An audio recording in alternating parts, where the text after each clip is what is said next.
In the heart of the galaxy, where countless star systems converged under the rule of the Galactic Council, the decision was made. Humanity, a species known for its tenacity but insignificant in the grander scheme, would be brought to heel. The Council, a conglomerate of the most powerful races, had long governed the galaxy with an iron fist, ensuring that every world under its domain contributed to the stability and prosperity of the whole. Yet, Earth's reluctance to fully integrate had not gone unnoticed. The Council's decree was delivered with the cold precision that only centuries of dominance could afford. It was not a request but an ultimatum, delivered across the vastness of space to the leaders of Earth. The message, devoid of emotion, demanded tribute in forms that would cripple any world unprepared for such a demand. Resources, metals, energy, and precious minerals were to be surrendered immediately. Earth's technological advancements, particularly those in defense, were to be handed over without delay. Most grievous of all, the Council sought control over Earth's military, a force they believed to be primitive yet potentially disruptive if left unchecked. To the Council, this was just another transaction, a routine exercise of their authority. They saw humanity as a young, impetuous species, easily cowed by the might of the established galactic order. The tribute was merely a formality, a way to bring Earth into the fold, subservient and compliant like so many others before them. The Council's arrogance was evident in the tone of their message, dripping with condescension, as if they were offering Earth a chance at survival rather than a death sentence. On Earth, the reaction was swift but not as the Council expected. In the chambers of power, Earth's leaders convened, their faces set in grim determination. The ultimatum was no surprise. They had been expecting it for some time. The Council's growing demands had become increasingly intolerable, and Earth's leaders had prepared for this moment. They knew that acquiescence would only delay the inevitable, leading to further demands, greater subjugation, and eventually, the complete loss of their autonomy. The decision to defy the Council was unanimous. There would be no tribute, no surrender of their hard-won resources, and certainly no handing over of their military. Instead, they would stand their ground, a seemingly impossible task in the face of the Council's overwhelming power. But Earth was not as defenseless as the galaxy believed. For years, in secret, humanity had been preparing for the day they might need to defend their home on a scale previously unimaginable. Preparation began in earnest. The best minds on Earth, scientists, engineers, and military strategists, had long been working in the shadows, developing technologies and building fleets that the galaxy at large had never seen. These advancements had been kept hidden, even from Earth's closest allies, for the day when they would be needed most. Now, that day had come. The leaders of Earth knew they could not win a war through sheer numbers, but they could use strategy, innovation, and the element of surprise to level the playing field. The time had come to reveal what had been kept in the dark for so long. The fleet, Earth's true response to the Galactic Council's demands, was unlike anything the Council could have anticipated. It was not a ragtag collection of outdated ships, as the Council likely assumed, but a formidable armada, bristling with the latest in human ingenuity. Advanced weaponry, unparalleled defense systems, and a fleet of battleships that could stand toe-to-toe with any force in the galaxy were ready to be unleashed. As Earth's leaders finalized their preparations, they knew they were about to challenge the very order of the galaxy. It was a gamble of immense proportions, one that could either secure humanity's place among the stars or lead to their annihilation. But to them, the choice was clear. They would not bow to the demands of the Galactic Council. They would fight for their right to exist as an independent power, no matter the cost. And so, with the ultimatum still ringing in their ears, Earth's leaders sent their own message back to the Council. It was brief, to the point, and unmistakable in its intent. Earth would not pay tribute. They would not surrender. Instead, they would meet the Council's demands with a response that the galaxy would never forget. In the silence that followed the transmission, the fleet began to move, ships emerging from hidden shipyards and secret bases across the solar system. The battleships, each a marvel of human engineering, took their place at the forefront of the armada. Engines roared to life, weapons systems powered up, and shields crackled with energy. The fleet was ready. The galaxy had underestimated humanity, as had so many before. But now, as the fleet of battleships moved into position, it became clear that Earth was not the weak, insignificant planet the Council had thought. They were a force to be reckoned with, and they were about to show the Galactic Council just how wrong they had been. In the cold void of space, the fleet of battleships glided forward, a testament to humanity's resolve. There would be no tribute, no submission. Only a battle for survival, one that would echo through the stars and change the course of galactic history forever. The veil was lifted, and the universe was shown what humanity had kept hidden for so long. In the cold void of space, the Earth's fleet emerged in full view, a stunning array of technological might and military prowess. Massive battleships, each a behemoth of steel and firepower, lined up in perfect formation. These were not the outdated vessels the galaxy expected but state-of-the-art war machines brimming with advanced weaponry. Energy cannons, railguns, and missile systems, all meticulously engineered for maximum efficiency and lethality, gleamed under the distant light of the stars. The hulls of these ships, reinforced with alloys unknown to the rest of the galaxy, were designed to withstand even the most powerful of enemy attacks. Within the ships, seasoned crews moved with precision and purpose, each member knowing their role in the impending battle. These were not mere soldiers but veterans, individuals who had trained for years, some for decades, for this very moment. Their faces were set in determination, their minds focused on the task at hand. Engineers ran final diagnostics, ensuring that every system was operating at peak performance. Pilots settled into their cockpits, their hands steady on the controls. Commanders reviewed battle plans, their eyes scanning over holographic displays that detailed the fleet's every move. At the heart of this formidable force was Fleet Admiral Sarah Kendricks, a woman whose name had become synonymous with tactical brilliance. Kendricks, with decades of service under her belt, had risen through the ranks not just because of her strategic acumen but also because of her unyielding resolve. She had been a young officer during the First Contact Wars, where humanity had learned that the galaxy was far more dangerous than they had ever imagined. Those early experiences had shaped her into the leader she was today, cautious but bold, analytical but decisive. Standing at her side was Captain David Ramirez, the fleet's chief tactician. Ramirez, known for his unorthodox strategies, had earned his reputation in countless skirmishes on the edges of human space. His ability to think several steps ahead of his enemies made him a perfect complement to Kendrick's more methodical approach. Ramirez had a personal stake in this mission. His family had suffered under alien oppression during the early years of human expansion. For him, this battle was not just about survival but about justice. Lieutenant Commander Elena Chin, the fleet's chief engineer, was another key figure. A prodigy in her field, Chin had been instrumental in the development of the fleet's advanced systems. Her innovations in energy efficiency and weaponry had given Earth's ships a critical edge. Chin had a quiet demeanor, but her mind was always working, always looking for ways to improve and adapt.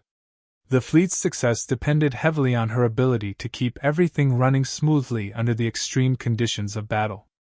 In the strategic planning room aboard the flagship, these leaders gathered around a central holographic display. The room was tense, filled with the hum of machinery and the quiet murmurs of officers relaying final data points. The display projected a three-dimensional map of the sector, highlighting the positions of both the Earth fleet and the suspected locations of the Galactic Council's forces. Admiral Kendricks stood at the head of the table, her gaze fixed on the map. "The Council's forces are powerful, but they are spread thin," Kendricks began, her voice calm but commanding. "Their strength lies in numbers and brute force. We will not engage them on their terms. Instead, we will exploit their overconfidence and their lack of cohesion." Captain Ramirez leaned forward, pointing to a cluster of red dots on the map.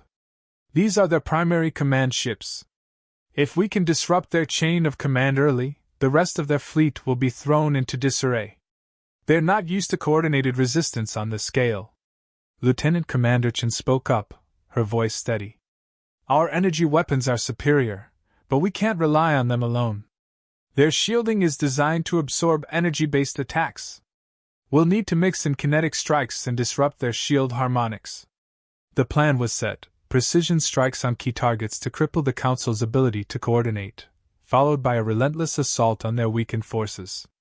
It was a high-risk, high-reward strategy, but one that played to humanity's strengths: adaptability, innovation, and the element of surprise. With the plan in place, the fleet prepared to depart. Engines roared to life as ships moved into formation, their massive bulk gliding silently through the void. On the bridge of the flagship, Admiral Kendricks gave the final order.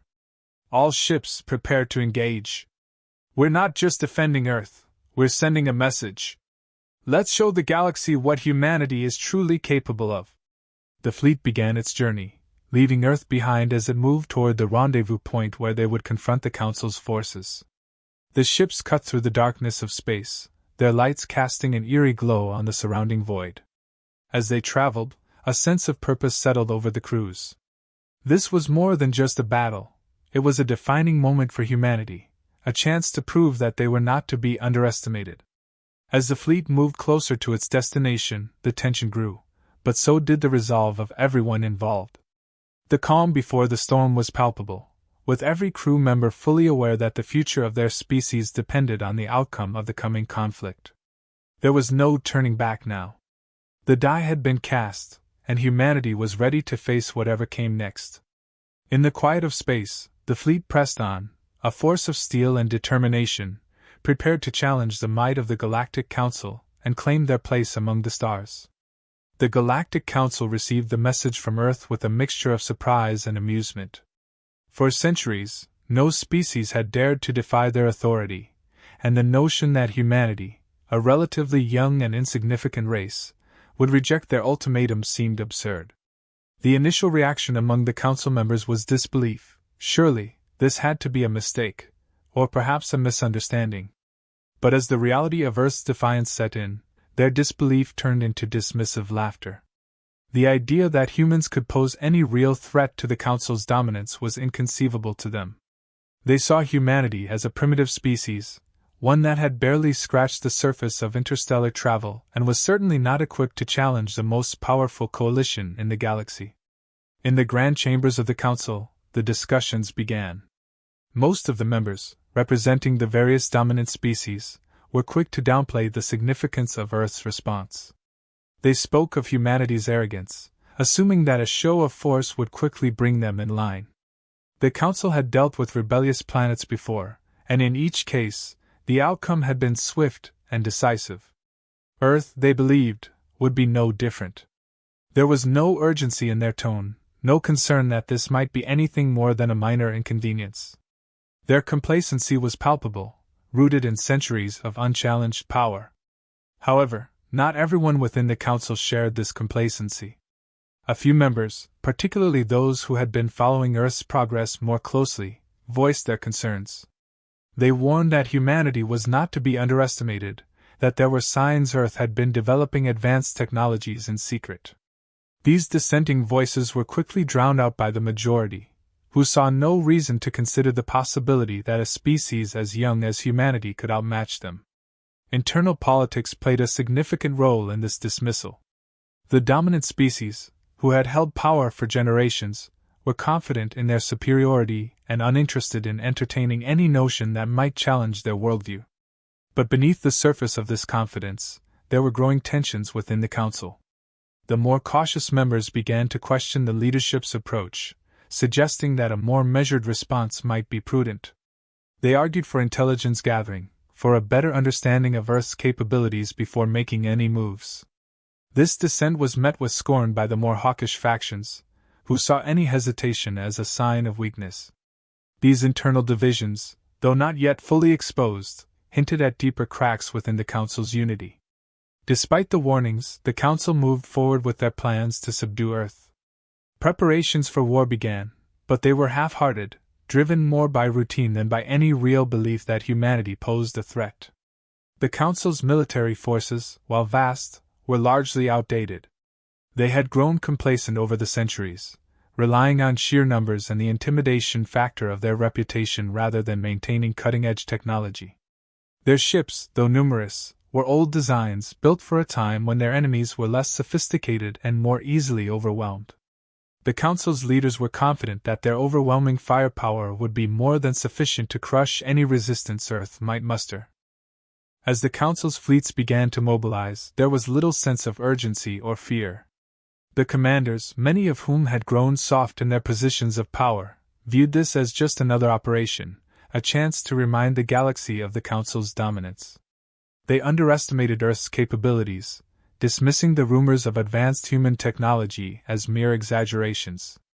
To them, this was a routine show of force, one that would end with humanity's submission and the Council's continued reign unchallenged. Yet, even as they prepared for war, there were those within the Council who could not shake the feeling that something was different this time. They sensed that Earth's defiance was not born of desperation but of confidence, a confidence that suggested they had something up their sleeve. These concerns, however, were kept quiet, drowned out by the bravado of the majority. The Council was moving forward, but there was an undercurrent of unease that they could not entirely dismiss. As the fleets assembled and the Council finalized their plans, the stage was set for a confrontation that would reshape the balance of power in the galaxy. Neither side fully understood the strength of the other, and both were preparing to engage in a battle that would test the limits of their resolve and capabilities. The conflict was inevitable, and as the Council's forces moved out, the galaxy held its breath, waiting to see which side would emerge victorious. The void of space, vast and indifferent, was suddenly alive with the movements of two massive fleets converging for battle. The Galactic Council's armada, a seemingly endless line of ships, advanced with the confidence of an empire unchallenged for centuries. Their ships, massive and imposing, were a symbol of their dominance, expected to crush any opposition with sheer force. But as the fleets closed in on each other, it became clear that this battle would not go as the Council had anticipated. The first exchange of fire was like a bolt of lightning in the darkness. Energy beams and missiles crossed the void, with the Council's ships firing in unison, their strategy built on overwhelming their enemies through brute force. But Earth's fleet did not engage in the way the Council expected. Instead of meeting them head-on, Earth's ships moved with an agility and precision that was startling. They danced around the Council's formation, evading the heavy bombardments with ease and striking from unexpected angles. The initial skirmishes saw Earth's fleet deploying advanced tactics that left the Council's forces reeling. The battleships of Earth, though fewer in number, were equipped with cutting-edge technology that outclassed anything the Council had encountered before. Energy shields absorbed what should have been devastating blows, while retaliatory strikes from Earth's weapons systems tore through the Council's ships with pinpoint accuracy. The Council's fleet, accustomed to facing lesser adversaries, found themselves struggling to adapt to this new kind of warfare. Earth's strategy was clear and ruthlessly effective. The fleet operated with a level of coordination that bordered on the uncanny, each ship acting in perfect harmony with the others. They used electronic warfare to disrupt the Council's communications, creating confusion and chaos among their ranks.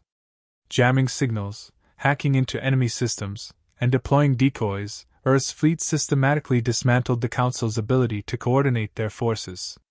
Their ships, smaller and more maneuverable, exploited the gaps in the Council's formation, launching precision strikes that crippled key vessels and left others vulnerable. In one decisive moment, Earth's ships executed a pincer maneuver, encircling a portion of the Council's fleet and bombarding them from all sides. The Council's forces, used to overwhelming their opponents, found themselves trapped and unable to respond effectively.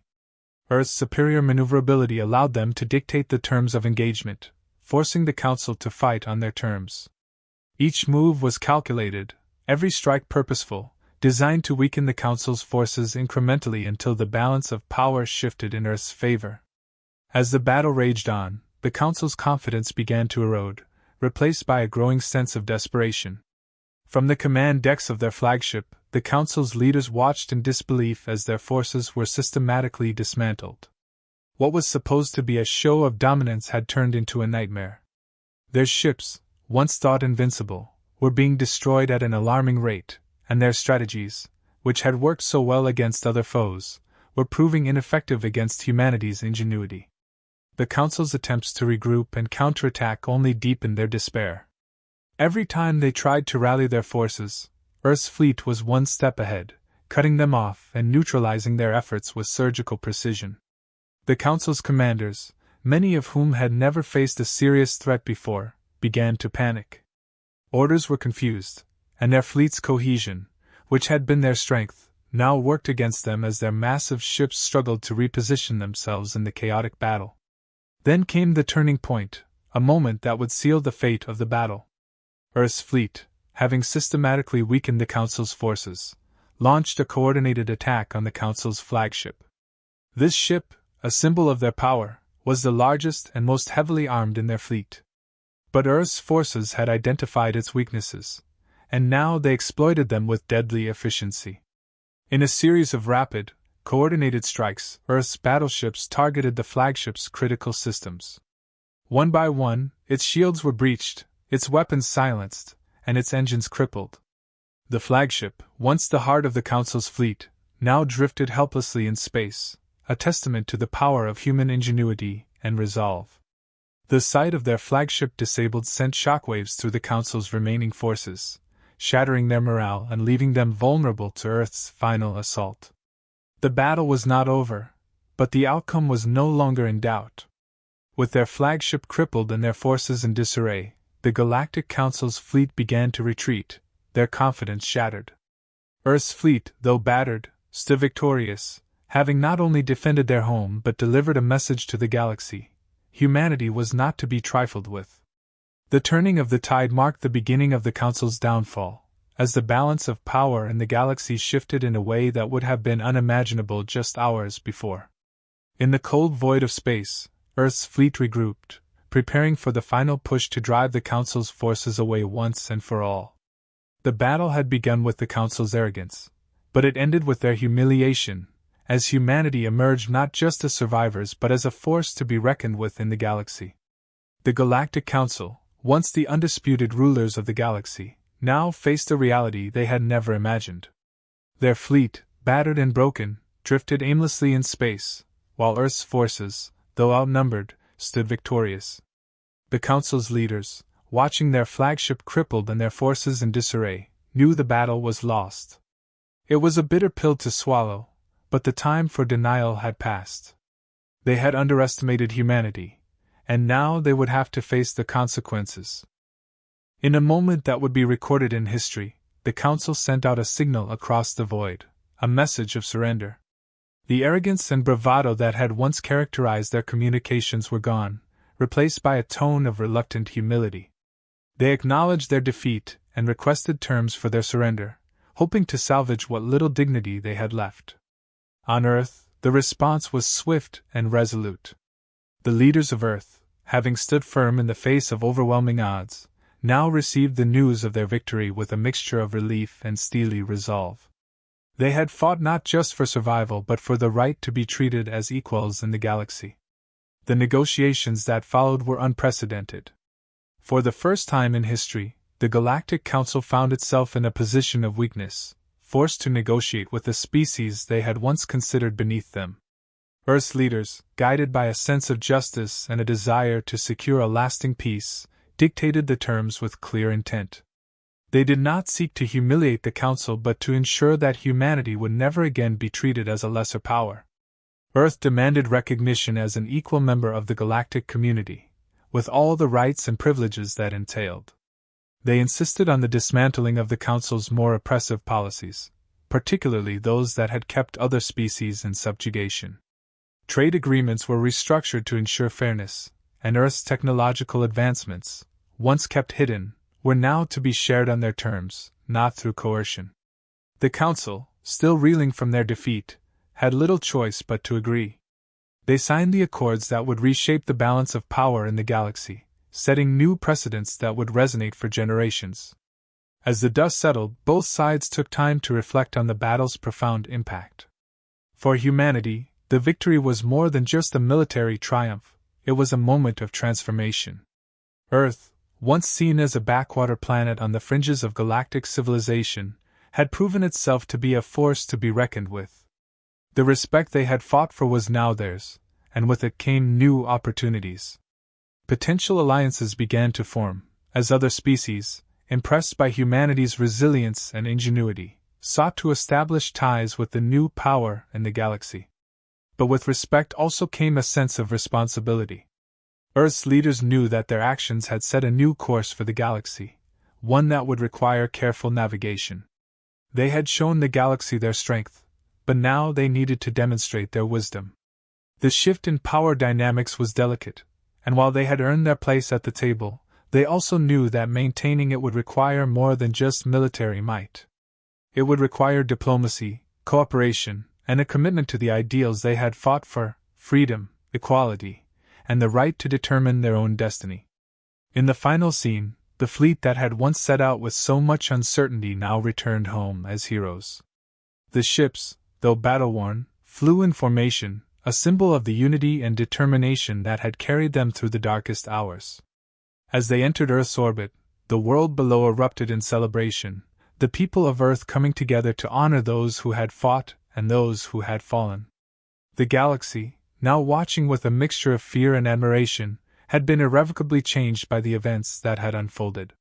Humanity had not only defended its home but had claimed its place among the stars, proving that they were a power to be respected, not underestimated. The future was theirs to shape, and they would do so with the knowledge that they had earned their status through courage, ingenuity, and an unbreakable will to survive.